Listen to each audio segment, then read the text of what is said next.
Hello, my name is Ryan Seaman. I am a student, a computer science student, and I've always wanted to be a content creator in some form or fashion. I just have never actually bit the bullet and dove into it, so I figured I might as well. Yeah, I have no equipment. I'm just recording on my laptop using the built-in webcam and microphone.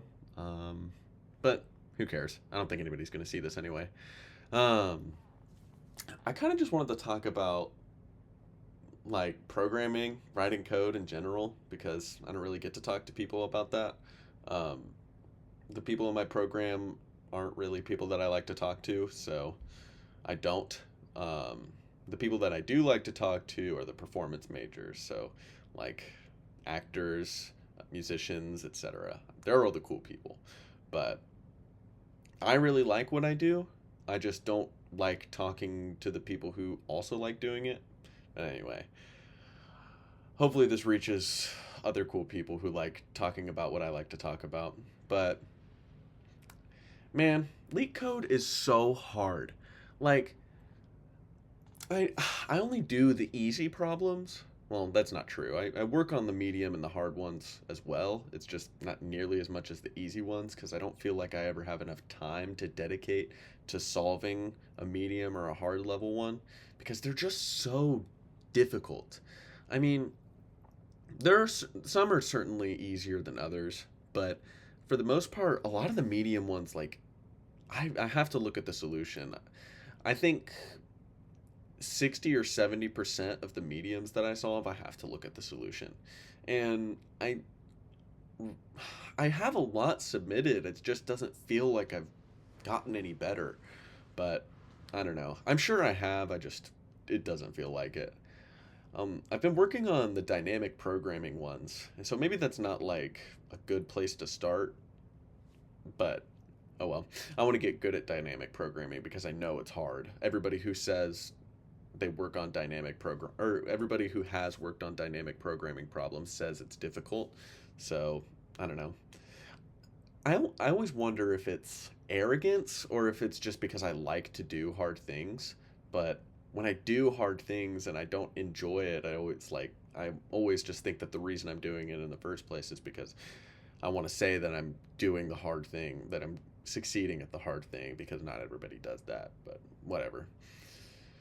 I'm doing it anyway. That's what matters. But yeah, I've been working on Leak Code a lot.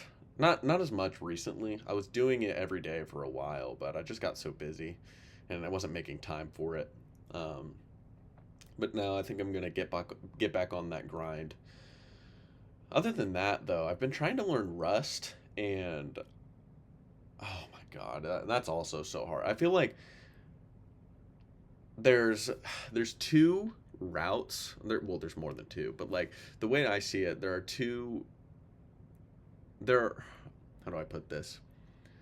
There's an aspect of computer science that's difficult because it gets really low level and you're focusing on things that are difficult because it's very math oriented. It's very like there's not much abstraction going on. Like you're working very closely to the hardware, and that's what makes it difficult. But there's also the other side of the spectrum, which is object oriented programming, and that gets really hard because it gets so abstract. Like there's a parent class or there's a class inheriting from like a parent class and then three other interfaces, and I don't know, I just feel like that is hard in its own right.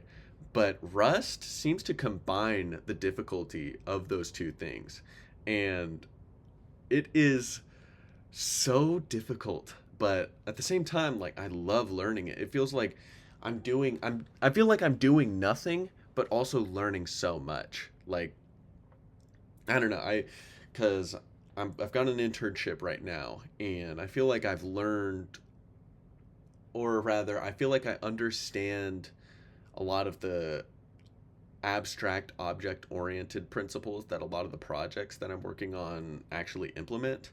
And I don't know, that's a rewarding feeling. And I also feel like the low level aspect of it, like learning about borrowing and references is teaching me about memory management in a way that like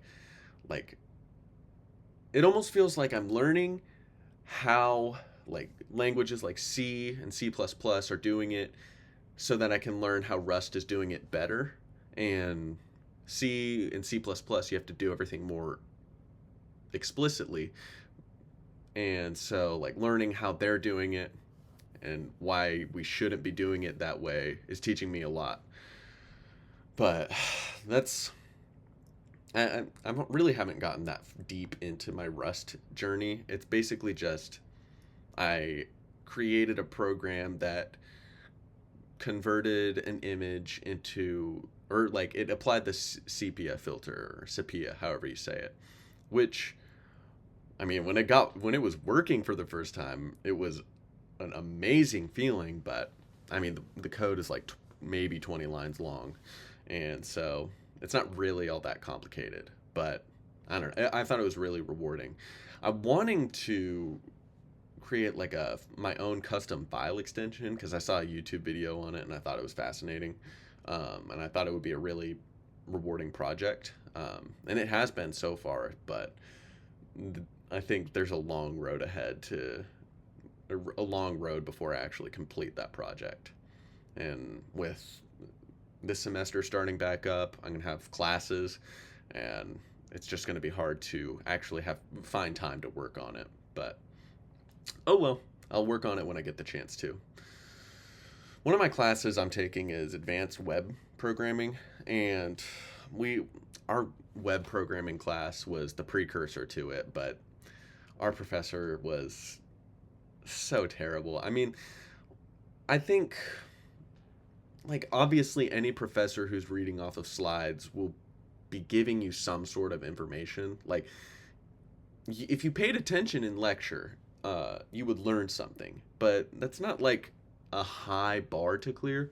So I don't know. I feel like it's the professor's job not to just act as a bridge between the student and the information, but instead to kind of like dig a trench and guide the river into the student.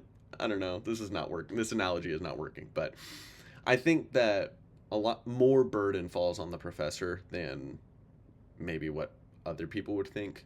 Um, I don't know, and I also think that it's the professor's responsibility to know like what we need to know.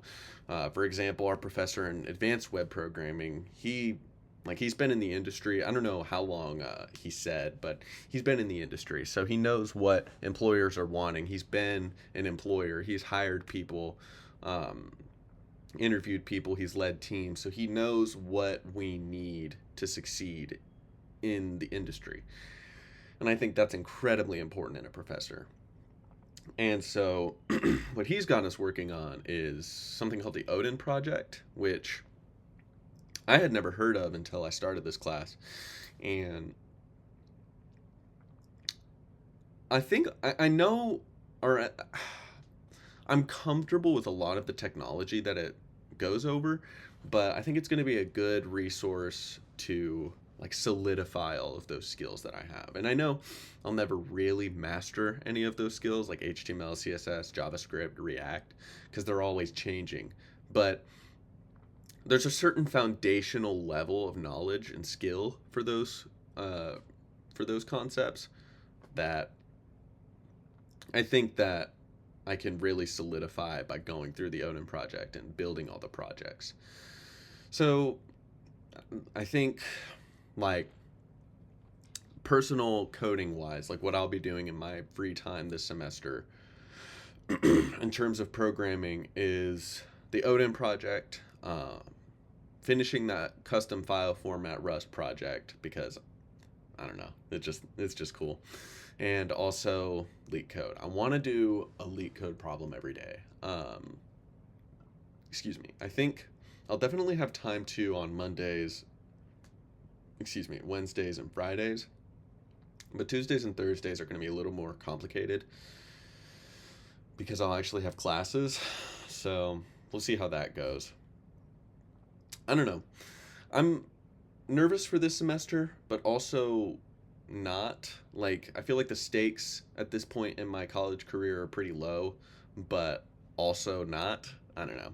My schedule's really packed. I'm working 20 hours 20 hours a week at my internship on top of, taking 4 classes. So, excuse me.